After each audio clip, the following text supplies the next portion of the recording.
Hello everyone, today I'd like to continue showing you how you can checkmate the lone king when you play with a bishop and a knight. From our last lesson you hopefully remember how we can drive the king all the way from the so-called safe corner into the opposite corner to checkmate the king when we play with a white squared bishop. Today I'd like to show you two very important constellations, piece setups, that make it possible for you to ensnare the opponent's king, basically regardless where on the board he can be found. It's important to familiarize yourselves with these two piece constellations because it will save you an immense amount of time when you go about hunting down the king with that material. Next time you get half a chance. So let's have a look. I already set up my bishop and my knight in such a way that they have optimal cooperation. Why is that? If you have a look at all the squares that these two pieces control or safeguard, it would be this square, this square by the bishop, this square by the knight, also that square, and more than that, this square is also protected by the knight, this by the bishop, also this by the bishop, and this by the bishop. This one, technically speaking, as well, but it doesn't really play a role. Anyway, what I'm aiming for is, look at that contour. How does it look like? I call it the barrier.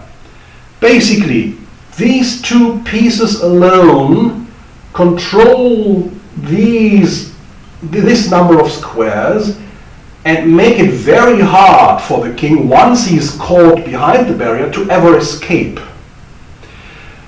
The only little weakness of our setup there, the barrier, is the area here around f8 and e7, because if the king were here, he could try to get out here. If the king were on f8, he can escape via g7. Now, that automatically makes it clear for us to define the respective roles of our pieces. Our bishop and knight take these positions so as to create the barrier, but that's all they can do. They can't do more than that. That's already a lot. And the remaining task, and this is then for our king, is to take care that the black king never escapes via g7 or f6. Let's put the king somewhere in the cage. Let's say it's here. Sorry, behind the barrier. Let's say it's here. And let's put our king, doesn't really matter, for example, here on g4. Good. Let's also say it's black to move, then maybe he would want to run away here. Okay. We now have to be careful that he doesn't sneak out here, because then things get a bit tedious. We would have to set up the barrier maybe in a different way. So it's better not to allow the king's escape. Anything that controls that square will do. So king goes here, king g5. And if he goes here, I think that's obvious. Very good, as often as always, is to take the opposition. So now you see the barrier is impenetrable. The black king simply can't escape. All that remains from now on is to drive the king away, direction mating corner, and making sure that our king is always there to protect the back exit, so to speak, the back door. Okay? So black has to move and would perhaps go here, and then black can't avoid me going here, and I will control that square. So he can't go back to that square. But he can be a little bit stubborn. He can say, yeah, I'm not yielding ground easily. I'll stay as close as possible to the escape route. But now, white has to understand that from time to time, just to further our goals, we have to give up that ideal setup to attain an intermediate goal. And here the intermediate goal is drive away the king from its central position. So this one jumps all the way to f7. Please don't get confused by the blue dots. They are just there to show the effect of the pieces. And of course they are not blocked. The bishop can jump to f7, which means he can't get back here. He has to, for example, go here. Good. Now, if white brings the king here, black will just go back and then maybe, if we are not careful, find another way to come to this critical square. So it's better to control the square e7 from f8. Okay. Let's say black goes here. Then right now we don't have any problem, because we can just follow the king. King goes to e7. And let's say the black king goes here. Then in order to stop him from landing on this square, not that it hurts me very much, but I just want to have a clean sheet, I will jump back all the way to that ideal square on b3. And you see the barrier is still alive, is still active. With the additional help of the king, the space has really become very small for the black king. Okay, let's say he goes to b6. Then actually, this is an interesting moment, because now comes the second constellation that I would like to show you, which I call the cage. So this is the barrier, and now we will transform that constellation into a new one, which is called the cage. I guess you'll understand that being confronted with a barrier as an obstacle is one thing. Being confined to the space of a cage is yet another thing, and guess what? It's not more pleasant, it's less pleasant. So what white does is he moves the bishop onto that square, and maybe you see this here from a2 to g8, that's a very long diagonal, and accordingly the space you have to cover is relatively large. Now you move the bishop from one long diagonal to one which is shorter. So the diagonal a4 up to e8 is way shorter than this one, which means the space is also less for the king. Let's mark all the points that are protected now by the bishop. We don't need this one. This is the king anyway. And here you see what I mean. Let's say the king says, haha, I got you, I will attack the bishop. Then the bishop just goes here. And look, this is also protected by the king. Now this is perfect control. Now there is not even a chance for the king to sneak out, because he will always be behind blocks. Yeah, the knight has this square and this square, very important, and this diagonal is completely controlled by our white square bishop. Goes back maybe, and now a little thing. We already put the bishop into a new position and gave him a new role to play. Now it's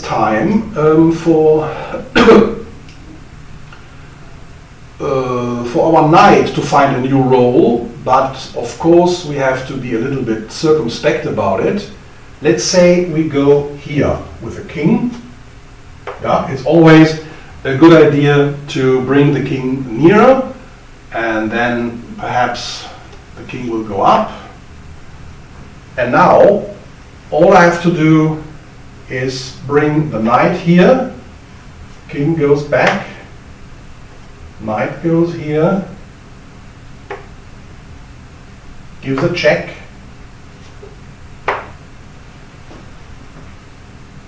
You see the transformation. Now bishop and knight control this, the bishop. This is not controlled. This is controlled by the bishop, and this is controlled by the knight. So, and this is also controlled by the bishop. This is the complete cage. No way out at all. Yeah. The king, when even without the king, let's take away the king. Even without the king, and this one is not taken. This one is irrelevant. This one is taken. You see that the king has no way whatsoever to escape. He can hover around on these two squares, but basically there's no way out. That's why this situation is always winning for white. Now, it's white's move. He would perhaps go here. Yeah? Because I want to be able to take away that square from the black king, and I leave my knight and my bishop in these fantastic situations. It's a little bit of an echo. Here we had bishop on b3, knight on d3, standing on squares of same color, separated by 1. Here it's similar, just on the file. Bishop, knight, squares of the same color, separated by 1. And this way they play an optimal game. King goes here. I just make one move, doesn't matter which one. King goes here, and suddenly my king is on b4, which means ciao ciao to the square a5. And now it's really relatively easy. The king will go here, for example. My king goes here. This king goes here. And now comes the last little transformation. I'm not even sure if we should give it a name. If you want to, you can call it the coffin, because this is really the final stage of the king hunt. The bishop just goes here.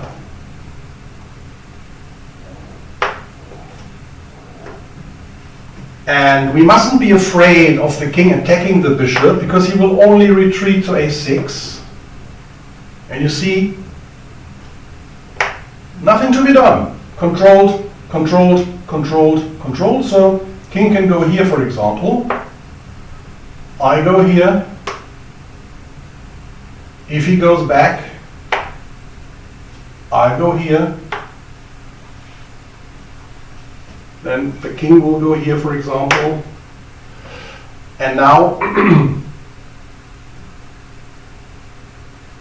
I will play the bishop here. King goes here.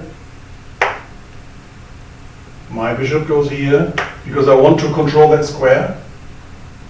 King goes here.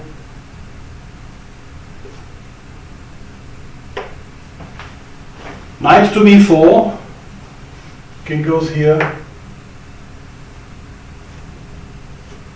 a6,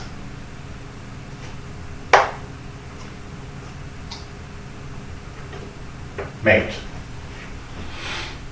So as you can see, of course, the mating procedure is not as easy and as straightforward as it was when we just had to drive the king from one corner all the way to the other. It involves a little maneuvering, and maybe some would call it fiddling around. But if you remember the two constellations of barrier and cage, This should give you good guidance, and you should be able to checkmate the king relatively quickly. Let's quickly set up the two constellations again. So the cage,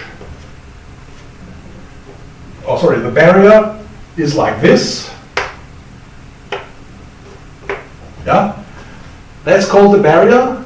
Weakness here and here. In other words, the king will normally be somewhere in this area and then come in here and protect everything.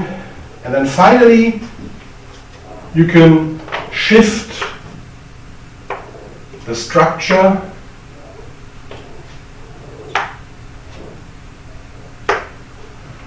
to the cage. And the cage is the announcement of the king's doom. It doesn't take long from this constellation to set up the very last constellation, which looks somewhat like that. Then really the king only has two moves to play: here, back here, back there, back here, back there, and mate is to follow very quickly. My friends, this was a relatively complex endgame. My advice to you would be, play it over as often as you can, maybe with a partner from your chess club or a friend, a family member, but you can also use computer engines nowadays. They are a fantastic training partner, sparring partner. You set up a position to your liking and then you just practice the mating procedure. You can also play the defending role. You can set up a position and then take the king's role and see how the computer goes about it. Any way you do it, it will help you understand that complex ending, and hopefully it will garner you many points in the future. Next time around, I'm going to show you how to checkmate when you have two bishops. In comparison to this endgame, mating with two bishops is a piece of cake. That's a promise. See you next time around.